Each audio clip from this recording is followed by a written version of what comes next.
Aku menjadi jenius berkedip di Akademi Sihir. Bab 39, bagian 1. Seiring waktu berlalu dengan cepat, periode persiapan 10 hari pun segera berakhir. Sementara beberapa kelompok masih ragu-ragu mengenai iblis mana yang harus dihadapi, yang lain telah berlatih dengan ketat sejak hari pertama. Edna termasuk dalam kelompok yang terakhir. Episode ini tidak tercatat dengan benar dalam novel aslinya, jadi Edna memutuskan untuk meneliti sendiri ensiklopedia iblis dan memilih calon lawan untuk dihadapi sebelumnya. Ini memungkinkannya untuk maju dengan lancar dalam latihannya sejak hari pertama. Iblis khusus dapat memberikan poin tambahan untuk kemampuan mereka, tetapi Edna terutama unggul dalam menghadapi iblis biasa, yang hampir tidak memiliki sifat luar biasa. Dengan demikian, ia harus merelakan poin tambahan tersebut. Selain itu, karena tidak ada yang memburu iblis tingkat menengah yang khusus dalam cerita aslinya, Edna dengan berani melepaskan kesempatan itu juga. Sebaliknya, ia fokus untuk memburu iblis tingkat menengah sendiri, menunjukkan kecerdikan dan kemampuan adaptasinya. Meskipun menghadapi banyak tantangan, Edna tetap bertekad untuk memberikan yang terbaik dalam pertempuran simulasi iblis yang akan datang. Dia memutuskan untuk menghadapi tantangan itu seperti yang dilakukan Ma Yusong dalam novel game aslinya. Itulah sebabnya dia tidak perlu khawatir tentang detail kecil seperti afinitas elemen dan hanya bertujuan untuk mendapatkan skor tertinggi yang mungkin. Periode persiapan 1 hari mungkin terasa pendek atau lama, tetapi kalian harus ingat bahwa itu adalah waktu yang cukup yang diberikan olehku. Kalian bisa memilih iblis yang kalian inginkan dan bahkan berlatih bersama mereka. Instruktur Lee Han-wol mengumumkan saat dia mengumpulkan 100 murid dari kelas A dan 41 murid dari kelas S untuk evaluasi kinerja. Stella Dome dipenuhi dengan banyak penonton, termasuk tidak hanya para profesor, tetapi juga murid-murid lain dari berbagai tahun, dengan kursi yang disiapkan untuk mereka sesuai. Aku tidak keberatan kalah, tetapi aku berharap Aisel melakukannya dengan baik. Dalam episode itu, Aisel tenggelam dalam keputusasaan oleh Hong Bi-yeon. Awalnya, Edna mencoba merekrut Aisel sebagai anggota timnya, tetapi mengejutkannya, sekarang Aisel bekerja sama dengan Baek Yusol. Ya, jika itu Baek Yusol, dia akan menjaga Aisel bahkan jika aku membiarkannya sendiri. Jika Aisel mendapatkan skor tinggi dalam pertempuran simulasi iblis, masa depannya yang suram bisa berubah secara signifikan. Baiklah, mari kita mulai evaluasi kinerja sekarang. Kelompok 1, maju dan bersiap-siap, kata instruktur Lee Han-wol. Para siswa dari kelompok 1 maju dan mengatur diri mereka dalam formasi. Seorang ksatria ditempatkan di depan dengan 3 pendeta dalam formasi segitiga di belakang. Ksatria tersebut akan menarik perhatian iblis, sementara salah satu pendeta akan melumpuhkannya, dan 2 lainnya akan melancarkan serangan besar-besaran.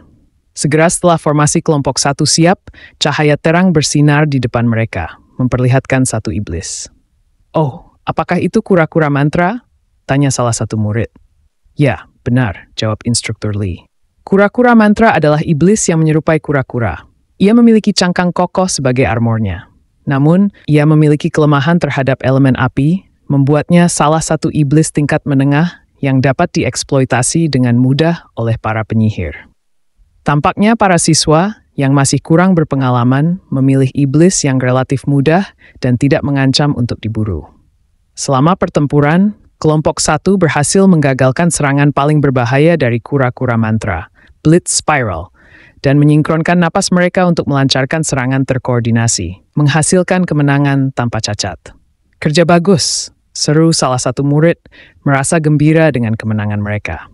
Bahkan jika seseorang tidak dapat membunuh iblis tersebut, dia masih bisa mendapatkan poin berdasarkan strategi dan pelaksanaan rencana mereka. Namun, dalam kasus apapun, begitu para murid berhasil memburu iblis tersebut, hal itu membawa rasa pencapaian yang berbeda, dan para murid dari kelompok 1 turun dari panggung dengan wajah bahagia. Selanjutnya adalah evaluasi kinerja dari kelompok 2. Mereka tampak tidak siap dan tidak bisa mengambil posisi dengan benar. Namun, ketika iblis itu muncul, mereka buru-buru terlibat dalam pertarungan. Taktik standar adalah menempatkan 2 pendeta untuk membentuk garis pertahanan ketika tidak ada posisi ksatria yang tersedia. Tetapi mungkin karena mereka tidak saling percaya, mereka masing-masing menyebarkan mantra pertahanan mereka secara kacau dan jatuh satu persatu seperti daun yang gugur. Akibatnya, mereka benar-benar hancur tanpa menyebabkan kerusakan berarti pada iblis tersebut. Meskipun mereka mungkin berbakat secara individu sebagai murid kelas A, tampaknya ada semacam perpecahan internal atau masalah di antara mereka. Apa yang mereka lakukan?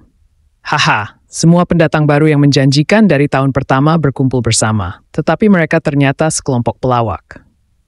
Beberapa murid tahun kedua dan ketiga mengejek mereka, tetapi itu adalah pemandangan yang menyedihkan di mana mereka tidak bisa berkata apa-apa sebagai tanggapan. Selanjutnya, kelompok 3. Setelah evaluasi kinerja tim lain cepat berlalu, akhirnya tiba giliran Edna. Kelompok 17 maju. Dengan napas dalam, Edna menuju ke arena utama, sambil mengusap kepalanya yang lebar, yang menyerupai apel. Saat dia berjalan, sesuatu mengenai kakinya dan berat tubuhnya bergeser dengan tiba-tiba, menyebabkan dia tersandung ke depan. Ah! Serunya, khawatir dia akan jatuh. Untungnya, seseorang meraihnya dari tengkuk lehernya, mencegahnya jatuh ke tanah. Bingung dan malu, Edna mendapati dirinya tergantung dari genggaman tangan orang asing, menyebabkan beberapa penonton tertawa dan bercanda tentang tingginya. Apa dia seorang anak sekolah menengah? Dia bahkan lebih pendek dari adik perempuanku. Salah satu dari mereka berkomentar. Yang lain berkomentar tentang orang yang menangkapnya, berkata dia mungkin sebaya dengannya. Perlahan-lahan Edna menoleh, dia menyadari bahwa orang yang memegangnya adalah Baek Yusol. Dia berkeringat dan tersipu ketika berbisik, "Lepaskan." Baek Yusol segera melepaskannya, berkata, "Oh, maaf." Sebagai tanggapan, Edna menjawab dengan penuh rasa syukur. Tidak apa-apa, terima kasih." Nyaris berhasil menjaga keseimbangan, Baek Yusol menghela napas lega dan menunjuk ke bawah. "Bisa tolong ikat kembali sepatumu? Itu terlepas." "Hah?" Melihat ke bawah, Edna melihat bahwa tali salah satu sepatunya benar-benar kusut. Tadi saat Jackie mengikatnya, semuanya masih baik-baik saja. Jika dia keluar bertarung seperti ini, itu bisa menyebabkan masalah besar. "Haruskah aku mengikatkannya untukmu?" Tidak perlu." Edna dengan cepat membereskan tali sepatunya dan naik ke arena. Kemudian pertanyaan lain muncul. Apakah dia sendirian? Tampaknya begitu. Tidak mungkin. Apakah dia akan melakukannya sendirian? Tahun lalu ada beberapa seperti dia yang tidak bisa membentuk tim karena mereka tidak punya teman. Begitulah keadaannya. Para siswa tahun kedua berbisik dan tampaknya memahami situasinya. Selalu ada orang seperti itu. Mereka menilai berdasarkan penampilan dan akhirnya dibully. Betapa pentingnya hubungan manusia dalam masyarakat sihir. Terlepas dari apakah mereka memiliki kesalahpahaman atau tidak, evaluasi pribadi Edna telah dimulai. Saat pertempuran dimulai, lawan yang akan dihadapi Edna adalah makhluk tingkat menengah dengan nama sederhana, Mek Raksasa. Itu adalah iblis biasa tanpa atribut khusus. Tetapi karena kebal terhadap keuntungan elemen, itu menjadi salah satu iblis yang paling tidak populer dalam evaluasi ini.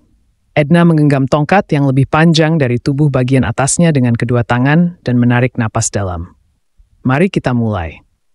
Pada saat sinyal dari Lee Hanwol, Mek Raksasa menerjang ke arah Edna, tetapi dia tetap berdiri tanpa bergerak sedikit pun dan menurunkan tongkat panjangnya dengan dentuman. Sebuah bisikan kelopak bunga yang terbawa angin.